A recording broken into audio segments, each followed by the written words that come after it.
Today, I wanted to talk about a very interesting topic, and this is happening at the national level, at the country level in the UK.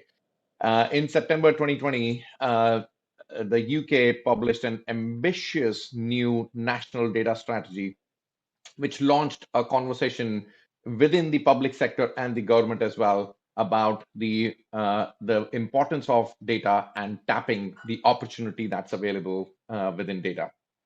And very recently, in May 2021, National Data Strategy Forum has been launched as well. And this is a very recent communication and announcement.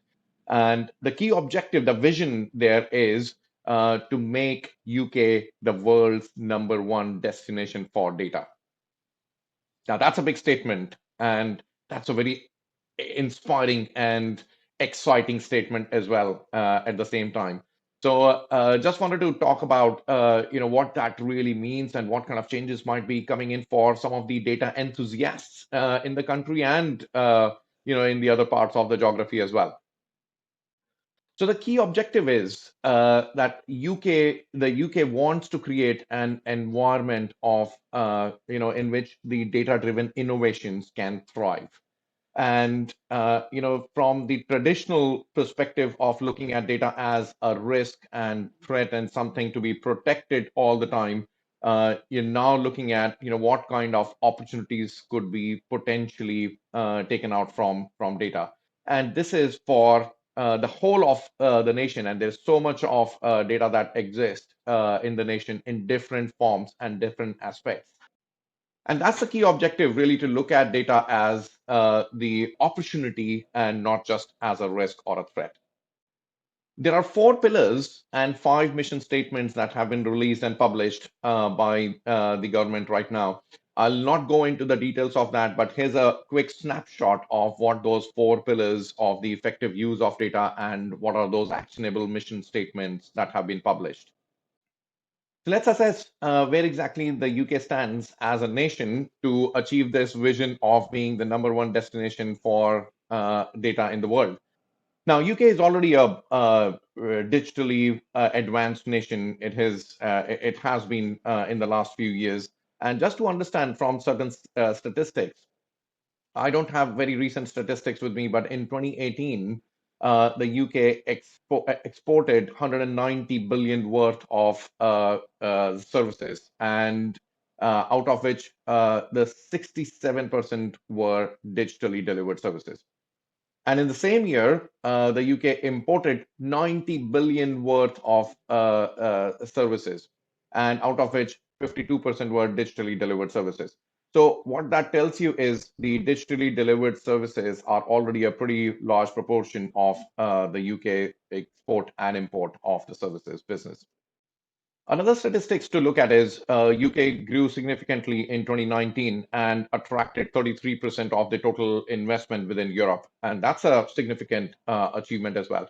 And if you look at globally, UK is only third after US and China to attract the venture capital investment. And if you look at all of these statistics, it really gives you the confidence that the UK is already positioned quite nicely to go after this vision of being the #1 destination for data in the world.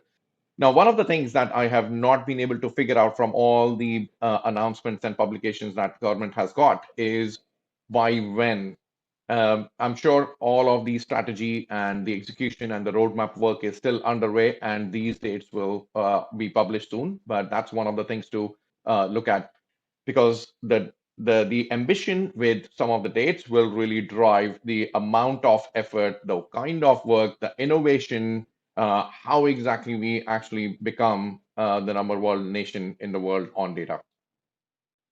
In our opinion, the national data strategy will also have the potential to bring that growth, the more much needed growth after COVID in the UK economy, and also will help recover from the post pandemic impact on the on various sectors and the whole economy as well.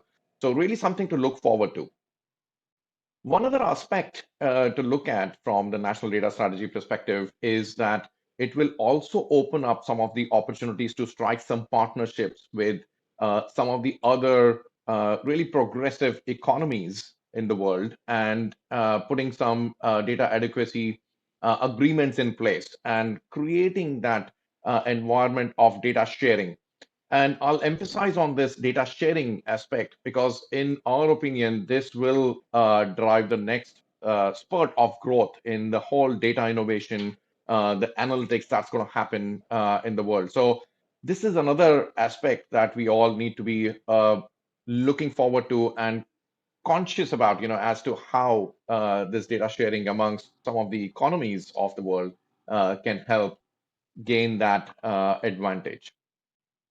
Now, this is all not completely new for the UK. There are some of the really good success stories that already exist in the UK right now.